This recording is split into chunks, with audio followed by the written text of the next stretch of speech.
সবাই ভালো ব্যবহারের যোগ্য হয় না। মাঝে মাঝে যে যেমন তার সাথে তেমন ব্যবহার করতে হয়। এটা অসভ্যতা নয়, প্রয়োজনীয়তা। কেমন আছো? যেমন রেখেছো। ভালো নেই তবে? ছিলামই বা কবে। দায় কি আমার?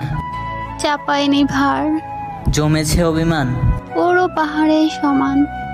ভুলিয়ে দেই আবার। সুযোগ নেই আর। আমার মনে হয় আমার দিনটা আজকে অনেক ভালো যাবে, কারণ তুমি যে আমার ভিডিওটা দেখতেছো, তোমার মতো একটা ভালো মানুষের সামনে আমার ভিডিওটা করেছে তাই। স্ত্রীকে ভালোবাসা দিয়ে আগলে রেখো, কখনো অবহেলা করো না। স্ত্রীর করা ভুলগুলো যত্ন করে লুকিয়ে রেখো, কখনো কারো মাঝে প্রকাশ করো না। চুপ থাকার সবচেয়ে বড় সুবিধা হলো জবাবটা আপনার হয়ে কেউ না কেউ দিয়েই দেয়, হয়তো মানুষ আর নয়তো সময়। স্বামী হতে হয় বন্ধুর মতো, যার কাছে সবকিছু শেয়ার করা যায়, কিন্তু এখনকার স্বামীরা মন বোঝার চেয়ে ভুল ধরে বেশি, মন বোঝার চেয়ে অবহেলা করে বেশি। 2024 সালের মার্চের 13 তারিখে প্রথম রমজান শুরু হবে, এই কথাটা ঠিক। অগ্রিম রমজানের দাওয়াত দিলাম ভাই বোনেরে, সেই ব্যক্তি রোজা রাখতে পারবে, আল্লাহ হুকুম করবেন যারে।